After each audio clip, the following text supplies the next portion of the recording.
Pak Nek yang Oh, nak kerja katanya, nak kerja.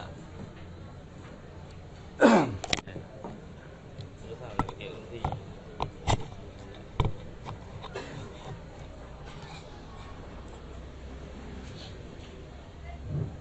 Na'udzu billahi minasy syaithanir rajim. Bismillahirrahmanirrahim. Alhamdulillahi rabbil alamin alladzi ahyana 'alal imani wal islam. Allahumma salli wa sallim ala sayyidina Muhammad wa ala alihi wa sahbihi wa man tabi'ahu ila yaumiddin. Ayuhal hadirun wal hadirat rahimakumullah. Assalamualaikum warahmatullahi ta'ala wabarakatuh.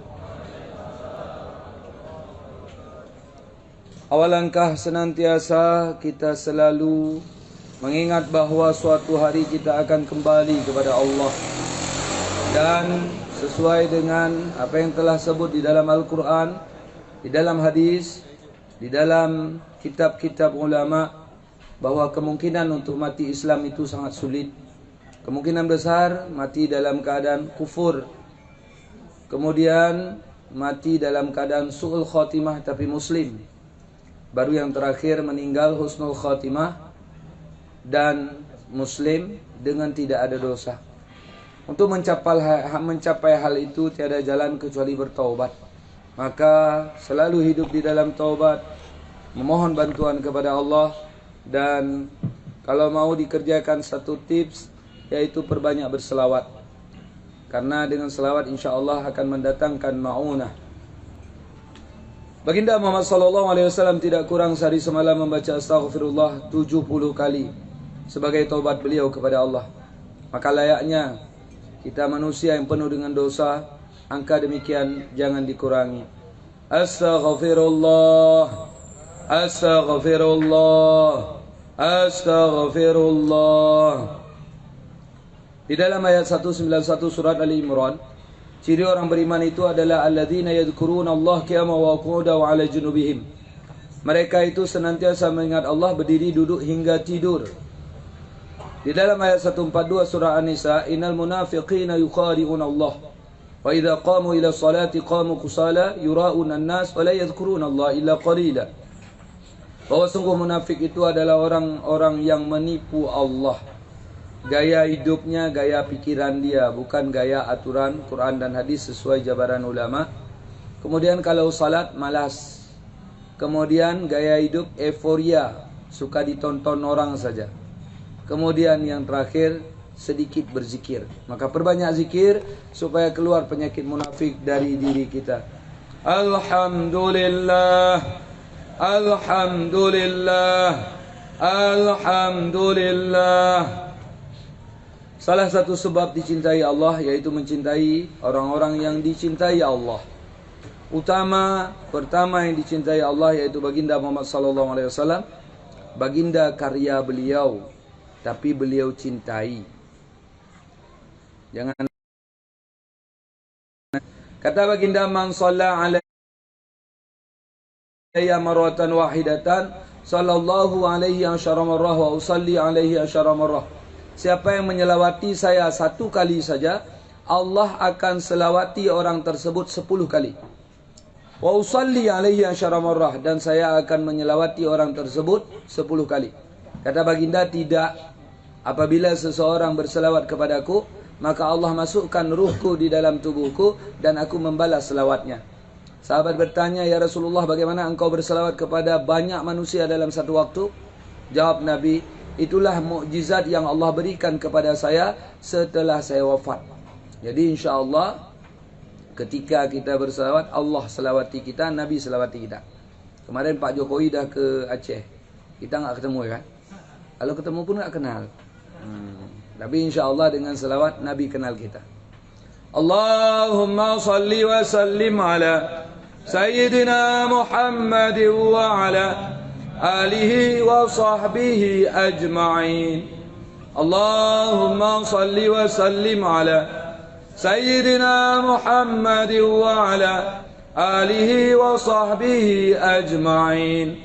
Allahumma salli wa sallim ala Sayyidina Muhammad wa ala alihi wa sahbihi ajma'in.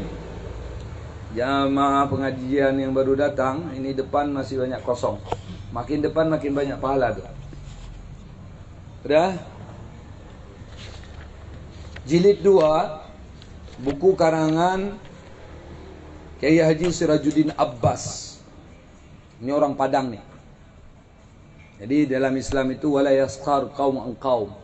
Jangan pernah suatu kaum mengejek kaum yang lain. Asa ayakuna khairum minhum. Bisa jadi yang diejek itu lebih mulia. Bukan kita baca buku ini. Guru-guru kita dah baca buku ini. Abu Somad sekarang ini dah berubah ini. Dan ini menjadi bacaan umum Indonesia, Malaysia, Brunei, Singapura, Thailand. Ini bacaan. Di masalah-masalah kontra sama warga UI itu udah lama. Bukan sekarang ya. Jilid 2, pembahasan pertama tentang ada Nabi setelah Nabi Muhammad selesai. Hari ini pembahasan tentang, saya sendiri belum lihat. Pembahasan tentang menyentuh kitab suci Al-Quran. La yamassuhu ilal mutahharun. Tidak boleh sentuh Al-Quran kecuali orang-orang yang suci. Ini yang jadi masalah.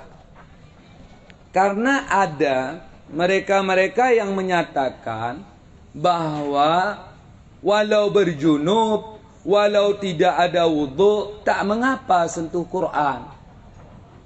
Ini mudah statement ini didengar di Nanggro Aceh Darussalam, enggak sulit. Buka aja radio sore. Nanti ada ustadz yang ceramah di masjid besar-besar raya-raya. Habis maghrib. Dia bilang enggak apa-apa masuk masjid kalau haid asal enggak bluber. Seolah-olah orang dulu sepele sekali karena enggak punya pembalut. Sehingga ada kafir wisata ke masjid yang besar-besar raya-raya tu. Boleh. Ini gagal paham. Selalu saya tanamkan. Kita hari ini beragama. Ngapain beragama? Enak hidup kayak Dayak aja jadi Tarzan. Teman si Panse umum jadi temannya. Dan sebagainya. Kita ingin aman. Udah pernah hidup begini, enak hidup nih. Kalau mati nanti diazab, nggak mau. Jadi yang berita ada kebangkitan itu berita agama semua. Mau agama apa terserah, ada surga ada neraka. Lalu kita coba pilih. Tapi diwakilkan oleh nenek-nenek kita. Mana agama yang paling benar? Alhamdulillah sampai detik ini mampu dibuktikan agama orang. Tuhannya ada happy birthday. Ada tanggal lahir. Ada Tuhan yang dibunuh seperti Zeus. Macam-macam lah kejadiannya. Jadi secara teologi, teori ketuhanan, Tuhan lain gagal jadi Tuhan. Tuhan kita yang la awalalah. Tiada awal baginya. Maka nalar kita sendiri, pikiran kita sendiri nggak bisa ngaku kalau Tuhan itu awalnya tiada.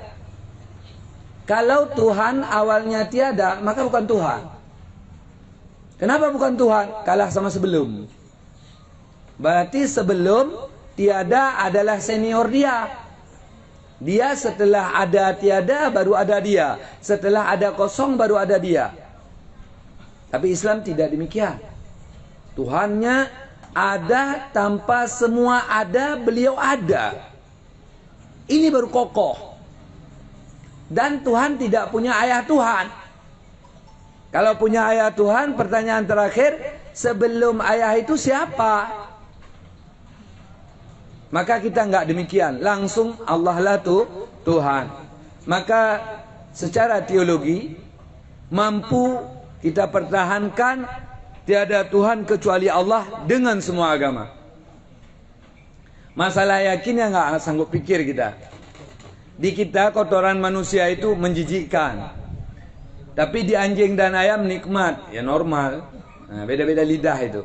Ngerti ya? Nah, jadi masalah rasa beda, ya wallahu alam. Tapi secara dalil kita menang. Kemudian kok bisa ada yang menyatakan bahwa boleh nyentuh Quran walau dalam keadaan berhadas. Sedangkan datang dalil la yamassuhu ilal mutahharun. Jangan menyentuh Quran kecuali orang yang suci. Kemudian daripada itu, sebelum kita memahami hal itu, kita coba memahami apa itu suci. Suci itu kalau secara harfiah bahasa artinya bersih. Tapi suci secara syariat yaitu bersih daripada najis dan hadas. Konteks pembicaraan tidak boleh sentuh Quran. Najis iya, hadas iya, dua-duanya jangan. Kalau kita sengaja nempelin najis kepada Al-Quran, maka hukumnya kena ayat 217 Al-Baqarah, yaitu murtad, keluar dari agama Islam, karena itu dianggap pelecehan.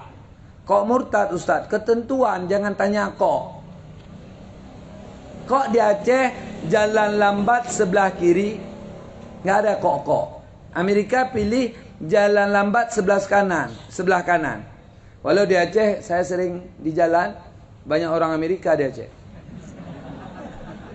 20 mobilnya sebelah kanan, kan Amerika itu.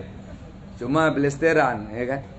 Kemudian daripada itu, sebagaimana sebut di Al-Waqiah ayat 79 itu, la yamassu ilal mutahharun, jangan menyentuh Quran kecuali yang suci, suci daripada najis dan hadas. Tapi seorang berhadas, badannya bernajis, tangannya enggak bernajis, boleh sentuh Quran. Seseorang yang tidak berhadas, badannya bernajis, tangannya tidak bernajis, boleh sentuh Quran. Tapi kalau hadas, walau nggak ada kotoran, nggak boleh sentuh Quran. Haram, kecuali darurat. Kalau darurat boleh. Penyelamatan Quran, misalnya ada kebakaran, diambil anak, disobek-sobek, kita lagi haid boleh ambil Quran. Daripada terjadi kerusakan yang lebih parah daripada menyentuh.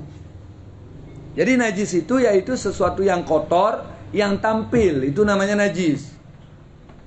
Kencing, berak, darah, nanah, madhi, wadi, arak, tua, bangkai, muntah, hadi, itu semuanya namanya najis. Ustaz, misalnya ada orang lumurin sperma Ustaz ke Quran, dosa nggak? Murtad juga, karena itu pelecehan. Jadi yang namanya pelecehan atau bahasa Arabnya takhfifus syariah menyebabkan murtad. Nah, jangan mesti yang najis. Kalau yang leceh semua salah. Bahkan di dalam kitab Al-Alim Muta'alim, meletakkan pena atas Quran salah. Kecuali kebutuhan. Karena kuat angin supaya Qurannya enggak tutup, boleh.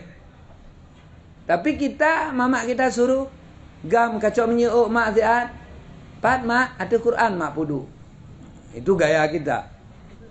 Ada juga saya lihat kalau Aceh Raya yang paling mulia Quran itu selimum,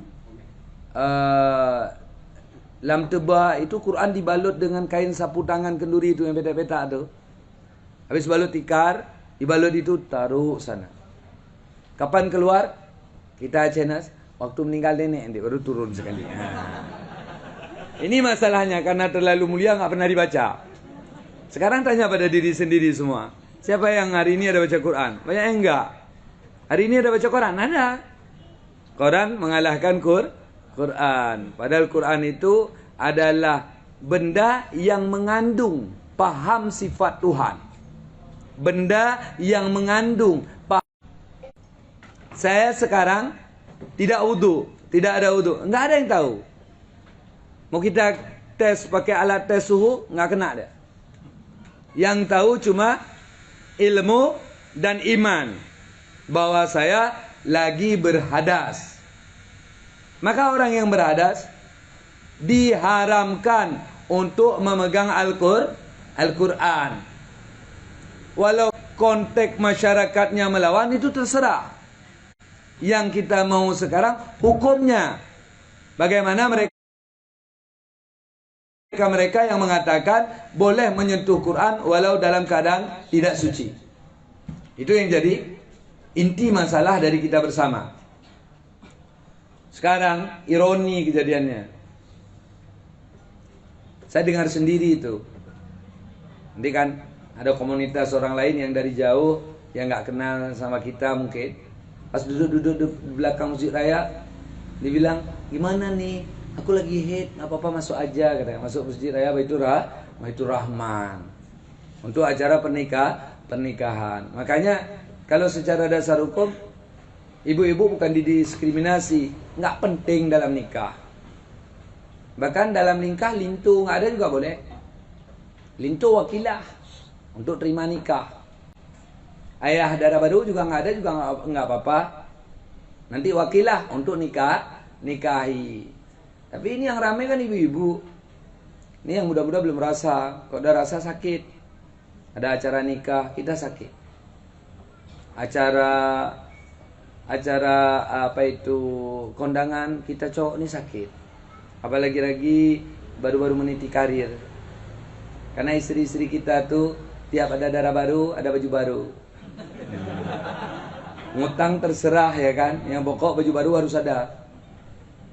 Kita ngaduk semen, beliau hebring-hebringan ya kan. Nah, ada kesan itu.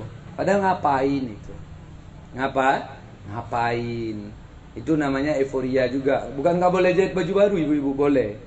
Tapi jangan keseringan, sayang suami-suami ya. Nah, udah, kemudian daripada itu sesuai ayat tadi bahwa la yamassuhu ilal mutahharun, kita udah ngerti masalah suci. Apa itu suci?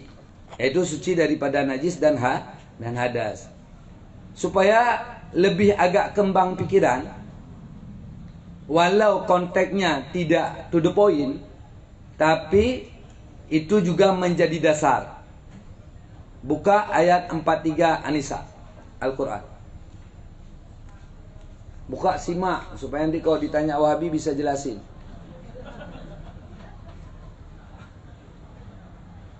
Udah, An-Nisa 43.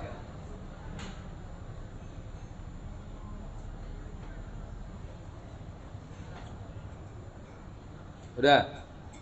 A'udzubillahi minasyaitonirrajim. Bismillahirrahmanirrahim. Ya ayyuhalladzina amanu, wahai orang-orang yang beriman, yang yakin Allah Tuhan, Muhammad Nabi, dan syariatnya benar. Syariat ikut salafus saleh, sahabat tabi'in dan tabi'.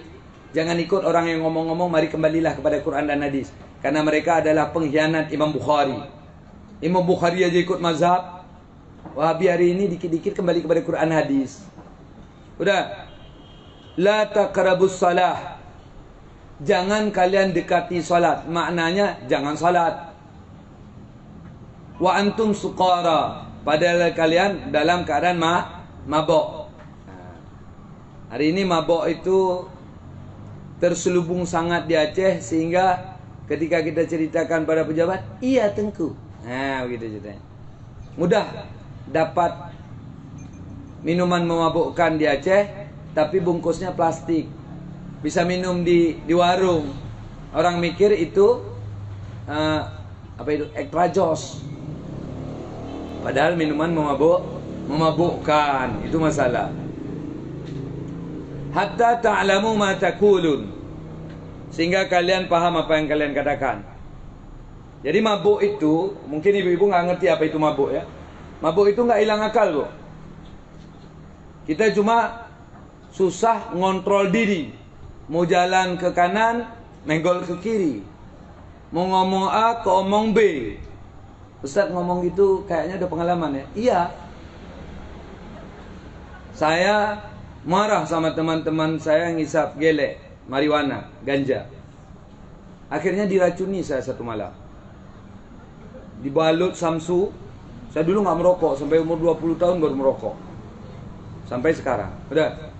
Jadi dibalutlah ganja, saya isap. Karena saya bego, nggak kenal saya bau ganja. Gurat habis samsunya, figura. Saya isap sampai habis. Kejadiannya sekitar jam 11 Jam 12-an malam. Turun ngaji malam jam 11 pesantren, duduk-duduk merokok. Habis itu, ini kalau ada teman saya yang dengar ketawa dia, karena dia udah pernah ngeracuni saya. Udah. Jadi, habis saya isap tuh, saya nggak mabok. Karena nggak tahu itu ganja. Saya ngaji Quran sampai subuh. Besok, pas duduk-duduk di kantin pagi, kata teman, pegah hai. Berkelam tiba habis, kata teman. Ya, baru sadar saya udah diracun semalam. Yang penasaran saya cuma tahu kata-kata mabuk. Tapi bagaimana mabuk saya nggak ngerti. Mana mabuk orang galon? Saya bilang, mana mabuk? Ambengah kabur. Yang kenyang mabuk dia bilang. Jadi beda kontrol kita. Seharusnya kita kan tidur malam. Ini ngaji Quran, nggak biasa tuh. Kayak kita lagi-lagi duduk ingat mati. Aduh, udah insaf. Bukan, lambung itu.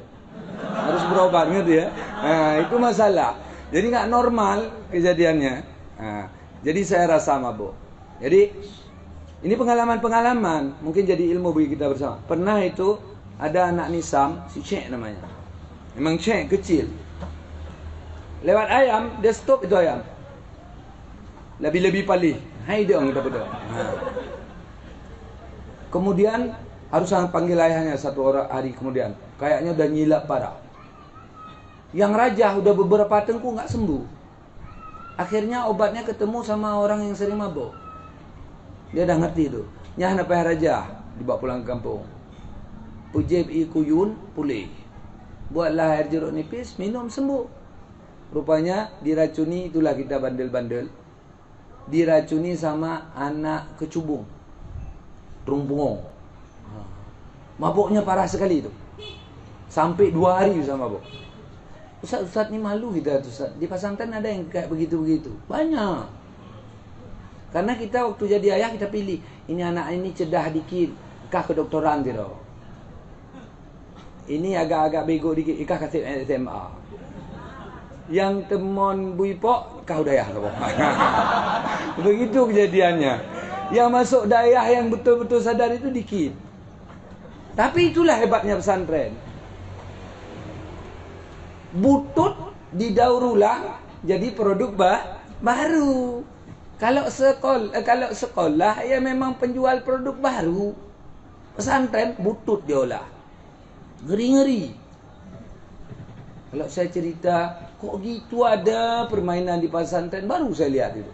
Waktu saya ke pesantren, diambil karet kecil, dikutip 3. Tunggu teman salat. Pas salat ditembak itu kerisnya. Wah. Kayak kodok jadi teman. Wah. Begitu bandelnya. Ya cocok. Karena kepilih anak-anak bandel. Juga ada yang saleh, ada yang cita-cita. Tapi umumnya anak bandel. Yang cewek pun gitu. Sehingga saya ayah Mincetung pernah suruh dinas saya jaga pesantren cewek. Karena malam sering masuk kolor hijau. Itu masalahnya. Jadi pening gitu ya kan. Nah, udah. Jadi normal hal itu. Dan hari ini bapak-bapak, ibu-ibu yang anaknya di pesantren tetap diawasi. Jangan anggap setelah keluar pesantren jadi emas. Enggak. Tergantung penempaan, kontrol kita. Dulu dia tanah, jadi emas, alhamdulillah. Tapi kita proses. Jangan sampai udah kasih anak pesantren, udah asal dia pulang-pulang, datang-datang. Kita antar. Itu jadi dari tanah jadi tai nanti dia. Ini masalah. Wallahu a'lam. Udah. Kembali ke ayat. Ini lihat yang lihat ini harus bisa paham demikian. Wala junuba, dan tidak boleh salat orang junub. Ini Imam Syakab yang udah ngerti, alhamdulillah. Ada yang nggak ngerti. Ada yang tiap hari mandi junub nggak pernah suci dia. Kenapa? Karena ada organ yang tidak dicuci. Organ mana Ustaz? Anus. Anus itu kalau mau lihat praktek aslinya, coba taruh telunjuk di bawah jempol. Lihat ke sudut. Ini anus. Kalau kita terang atau mengejat, jadilah dia telunjuk di atas jempol. Tap. Ini putih ini wajib kena. Waktu mandi. Maka kau nggak cebok, nggak jadi dia, atau nggak nungging, nggak jadi dia. Dan jangan kita keterlaluan sampai-sampai pakai jemari titit, jangan. Kenapa? Nanti waktu puasa bahaya, batal. Tapi cukup pakai perut jemari. Kecuali yang nggak wajib pakai perut jemari ini orang ambeien. Karena kalau orang ambeien dia mengejat, ditran, keluar semua itu. Nah, bagi mereka dimaafkan. Enak kali orang ambeien, Ustaz. Nggak apa-apa, berdoa supaya ambeien semua. Udah. Jadi jangan kita dikit-dikit enak orang, dikit-dikit enak orang. Nggak usah. Hukum Allah itu adil. Udah. Jadi orang junub juga tak boleh salat. Ustaz, saya lupa Ustaz. Padahal junub udah salat, gimana Ustaz? Kalau namanya lupa aman. Rufi'a an ummati khata'un wa nisyanun wa mustuqri alih. Diangkat dari umatku lupa, terpaksa dan tersalah.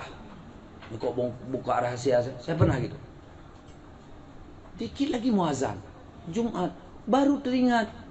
Oh, tadi malam ada perang, nggak ingat saya. Udah mandi pagi tapi nggak ingat junub. Itulah faedah singlet. Jadi kalau kita mandi di kamar mandi tunggu imam itu kan nggak ada anduk. Kalau kita minta bocor rahasia, harus dirahasiakan. Jadi pakai singlet nyapu khatib. Kalau sempat khutbah baru ingat, itu wajib saya kasih tahu. Pas habis khutbah, junub. Khutbah tadi nggak sah. Saya harus bilang kepada semua jamaah, jangan keluar dulu, harus diulangi khutbah karena imamnya tadi junub. Wajib itu. Mungkin kita kasih tahu begitu. Padahal mungkin. Padahal mengaku salah itu adalah kebaikan. Nutupi salah itu kejahatan. Dan kalau sudah jahat, biasa kita harus tutup sama jahat baru. Pernah nggak nutupi salah? Sering ya kan? Paling kurang kok teman tanya, kah untuk mana lu? Ada yang betul kita ya kan? Bela habis-habisan tuh, tekak situ dah. Kemudian daripada itu, illa abiri sabil. Kecuali boleh bagi orang junub masuk masjid, numpang lewat aja, ini masjid. Kebetulan tas kita tinggal. Itu jalan dari sana, ambil tas, keluar dari situ. Itu namanya abiri sabil. Tapi kita masuk, keluar lagi dari situ, udah kena haram. Kecuali darurat, tak ada pintu lain. Jadi bukan sembarang. Masuk masjid aja nggak boleh. Jadi kalau mereka bilang, siapa bilang cuma pegang Quran, masuk masjid ngapain cuma nginjak tanah. Tapi diharamkan dalam Islam. Itu saya dengar di ceramah habis maghrib di masjid besar-besar yang raya-raya itu. Tak mengapa asal tidak bluber. Beliau pikir baju baru ada di zaman beliau. Zaman Nabi dah ada baju. Zaman Nabi orang pakai cawat. Tapi cawatnya selempang.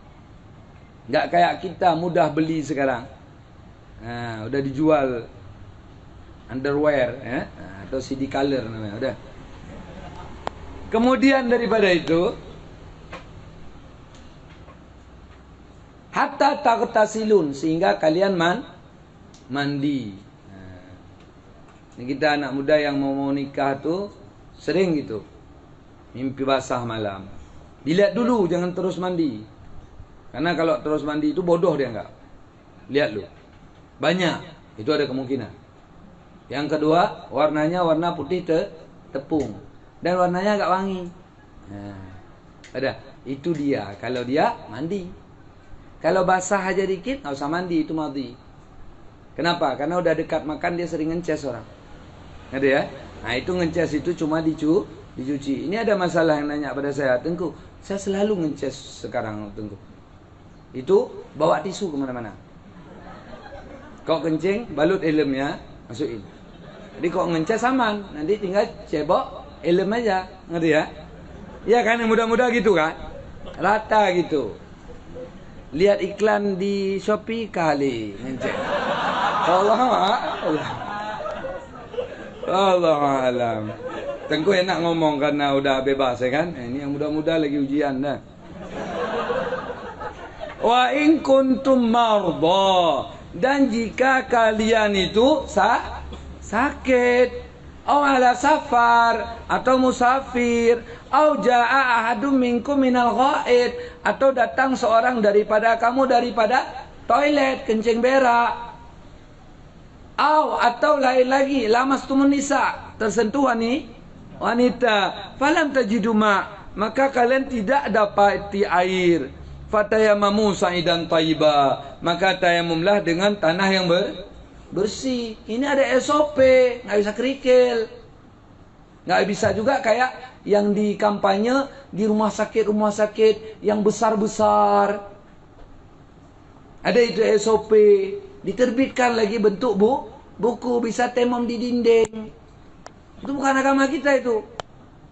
Buku cetakan agama Wahabi, diedar di agama Aswaja, kacau itu.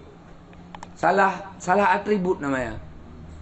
Masa polisi pakai pangkat hansip, kacau. Ya? Jadi kita jangan pakai pangkat hansip. Kalau kita masuk rumah sakit Zainal Abidin, datang tim dakwah, Assalamualaikum ibu-ibu, mohon maaf kami sedikit memberi sosialisasi, kaji tebi hijau. Karena banyak yang sakit yang masuk, ngerti ya? Walau yang penyanyi itu, ada penyanyi satu orang ya kan di situ. Penyanyi entah payung hitam pun nyanyi, yang dengar lil. Payung hitam, udah. Walau karena beda paham, bukan hina dia, beda paham. Udah. Kemudian daripada itu, falam tajidu ma, maka tidak dapati air, maka tayamumlah dengan tanah yang bersih. Nggak ada ideologi boleh tayamum di dinding. Di Al-Quran aja tanah yang bersih. Makna tanah yaitu turabun lahu ghubar, tanah yang padanya tanah mengandung tepung, bedak. Jadi ada itu hadis itu saya ada baca Ustaz. Hadis apa? Hadis tayamum di dinding ada Ustaz. Nabi tayamum di dinding, jelas itu benar. Tapi rumah Nabi itu nggak safety kayak rumah kita. Rumahnya cuma diatur batu dan ditempel dengan tanah liat. Lalu bukan bolong, lobong rata rumah. Karena atapnya apa? Ini pelepah korma, ini atapnya. Nggak ada. Apa itu ceng genteng atau lain-lain merek, nggak ada. Maka di rumahnya berdebu. Jadi di dinding rumah dengan debu, dinding rumah halal. Bukan debu itu persepsi debu kipas angin di rumah kita, bukan. Memang debu hempasan tanah. Kalau begitu persepsinya, kasih tahu pada mereka. Kalau di Aceh lebih keren. Di muka orang kerja jalan tol halal. Karena mukanya berdebu. Gitu. Tapi kalau mereka bawa dalil, kan asal semua manusia dari tanah Ustaz. Kalau begitu nggak usah temong, gosok-gosok muka aja karena tanah dengan tanah. Jadi jangan dibodoh-bodohi kita. Sayang Nangguru Aceh Darussalam syariat Islam, neneknya Iskandar Muda, masa di rumah sakit SOP Wahabi. Ini yang terjadi. Wallahu a'lam. Udah. Famsahu biwujuhikum wa aidikum. Sapulah dua tangan kamu dan muka kamu dan dua tangan kamu. Innallaha kana ghafurar afuan ghafura. Jadi sudah pernah saya jelaskan masalah tayammum. Kerjakan tayammum, maka junubnya hilang.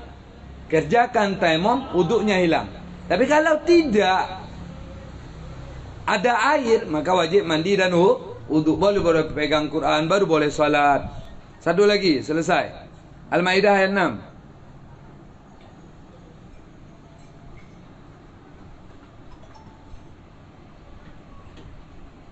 Udah. Ya ayyuhalladzina amanu idza qumtum ila shalah faghsilu wujuhakum, wahai orang yang beriman, apabila kalian berdiri untuk salat maka cucilah muka kalian. Wa aydiyakum, dan dua tangan kalian, ilal marafiq, hingga kepada siku. Wamsahu bi ru'usikum, dan sapulah dengan kepala kamu. Wa arjulakum ilal ka'bain, dan dua kaki kamu sampai mata kaki. Wa in kuntum junuba, maka jika kalian junub fatahharu, maka bersucilah, baru boleh salat, baru boleh pegang Quran. Wa in kuntum marda aw ala safar, dan jika kalian sakit atau safir, au jaa ahadum minkum minal ghaid, atau datang seorang daripada kamu daripada toilet, artinya kencing berak. Ini kencing berak, masalah cuci kencing beraknya cuci. Kalau enggak cuci sapu. Jadi kalau kita fakir air, tidak ada air, itu hati-hati sekali waktu kencing berak. Caranya mudah, cari ketinggian. Jadi kencing dan berak nggak kena diri. Kalau hari ini mudah. Kenapa mudah? Kita mau ke toilet, ada toilet. Mudah. Ini jalan longsor Lamno, mobil macet. Kita sesak beol, masuk ke hutan, cari ketinggian supaya jangan kakinya najis. Kalau masalah cuci beol, cuci kencing, sudah diajarin cara, boleh dengan sapu. Tapi kalau kaki nggak boleh sapu, maka jaga. Saya sering itu kalau perjalanan, saya berhenti di rumah makan, saya masuk toiletnya berkarang. Supaya nggak najis, ya salah dia karena toiletnya nggak bersih. Saya naik kaki saya atas bak, saya kencing ke bawah, saya aman. Siapa salah dia kok buat begitu. Makanya Aceh ini kalau servis untuk konsumen kurang. Ini alhamdulillah di Kopi Nanggro nggak begitu. Di kopi lain grand opening, nama kopinya entah apa-apa. Ada umur kedai kopi 3 bulan kita datang, waktu kita panggil yang kerja, terbayang saya yang kerja apa dia. Biasanya pembeli rajanya sombong, gede hidup orang mayu ada dia. Nah itu kekurangan kita kan, service excellent kita kurang. Lihat itu di luar negeri, di Pulau Jawa, di Medan, kita masuk kedai kopi itu, ini Bang Manzar masih kurang, ada yang berdiri di sana. Dia nggak ada kerja, dia nggak angkat gelas, nggak cuci gelas, tugasnya cuma senyum-senyum. Masuk orang. Habis itu pakai politik biologi lagi. Yang senyum bukan cowok, cewek yang senyumin. Allahu a'lam. Udah. Ma yuridullah liyaj'ala 'alaikum min haraj. Tidak menghendaki oleh Allah untuk menjadikan atas kalian daripada kesusahan, walakin yuridu liyutahhirakum. Tapi Allah mau supaya kalian suci dari hadas dan najis tadi, wa liyutimma ni'matah, dan supaya sempurna nikmat Allah. Karena kesucian itu di Allah agung. Ini tubuh ada wudu. Ini malaikat doain kita selama ada wudu. Tubuh tak berwudu, enggak didoain malaikat. Walau banyak ibu-ibu itu silap. Pas pengajian diajarin gurunya. Jadi tidur berwudu itu didoain malaikat, kan bahagia. Pas naik tempat tidur, dicolek suami, "Bek lena wudu." Itu sakit ibu tuh. Karena kalau naik tempat tidur, nanti tutup mata tetap terbuka anus, udah batal wudunya. Jadi itu wudu untuk cukai-cukai Ustaz. Iya, emang wudu untuk tidur aman, ngerti ya? Kita coba juga begitu. Kan kayak kita ngomong sama adik kita, "Mana dek? Mau tidur? Udah cuci kaki." Jadi muslim nggak naik udah cuci kaki. Mana? Mau bobo. Udah wudu. Jadi wudu itu untuk bobo. Bukan wudu untuk dipertahankan bisa salat dalam tidur. Bukan. Ngerti ya? Nah, ini jangan salah persepsi. Dimuliakan. Karena tidur itu ibadah. Bisa jadi nggak bangun lagi. Lagi. Maka dimuliakan dengan itu. Jadi Allah muliakan kita dengan adat suci. Suci itu mulia di sisi Allah. Jadi kalau kita ada wudu atau tidak junub, kita jalan di jalan. Itu di langit sana bak selebriti kita jalan. Tapi nggak ada wudu, gembel. Nah, itu ngerti ya. Jadi martabatnya beda. Makanya sukalah berwudu. Seorang wanita di zaman Nabi Isa. Kerjanya apa? Kok pernah baca hadis tuh? Jualan nasi. Nasinya di negeri itu adalah roti, pembakar roti. Lalu pas waktu salat, suaminya datang. Anaknya lagi main bara arang. Nggak ada kompor gas dulu. Udah. Bara itu semua jadi berlian. Suaminya takjub, diambil anaknya, dia lari ke Nabi Isa. "Ya Rasulullah, datanglah ke tempat istriku berjualan. Ada apa? Ayo kita datang. Api, bara arang api itu jadi berlian. Anaknya main-main berlian. Lalu sepulang istrinya dari tempat ibadah, Nabi Isa bertanya, "Apa yang kau kerjakan sehingga Allah muliakan dirimu seperti ini?" "Ya Rasul, Aku selalu mengutamakan waktu ibadah. Jadi kita kayak nanti azan, kok nggak langsung salat? Nggak apa-apa. Nabi banyak dalam riwayat Sahih Bukhari nggak salat dulu karena lagi ngomong agama. Nggak salat dulu gara-gara lagi musyawarah. Nggak salat dulu lagi ngatur strategi perang. Itu juga sunnah. Jadi nggak apa-apa. Tapi ini nggak ada kerja ulat langsung. Dan saya ya Rasul tak tahan melihat orang patah hati. Ketika ia tak ada uang, maka saya bersedekah. Yang ketiga, saya selalu menjaga wuduk saya. Jadi sudah ada wuduk zaman Nabi Isa. Maka dimuliakan demikian, kata Nabi Isa, andai ada Rasul wanita, maka engkaulah Rasulnya. Jadi bagus kita ada wuduk. Kita apa yang harus ada selalu sekarang? Coba jawab. Ini want to be a sertuh ribe. Ada yang mau jawab? Kuota yang harus ada. Enggak boleh enggak ada kuota. Nanti enggak bisa buka WA atau Facebook. Ngerti ya? Wudhu nombor 2. Kang. Udah. Jadi ini wawasan umum. Satu lagi, buka ayat 23 An-Nisa. Karena pembahasan ini enggak panjang. Udah ibu-ibu nih harus ngerti nih. Nanti ibu-ibu yang ceramahi orang kampung sendiri, jangan sampai silap, ngerti ya? 23 An-Nisa, masalah orang-orang yang boleh kita nikahi dan tidak. Boleh nikahi dan tidak. Berarti orang yang boleh kita nikahi, kesentuh dia walau dia istri kita, batal wudu. Kesentuh nggak belapik, kalau belapik nggak apa-apa. Kecuali rambut. Istri kita habis mandi, wupak kena kita, aman itu. Atau kita tal kali di belakang, kagaru si gedik dikaruk dengan kuku dia, tek-tek-tek, aman. Gatal kali tangan digigit sama dia, aman, jangan kena lidah. Atau tulangnya ada moncong keluar, kita pegang, nah, itu aman. Selain itu semua batal, ngerti ya? Nah. Kalau udah rontok Ustaz, walau.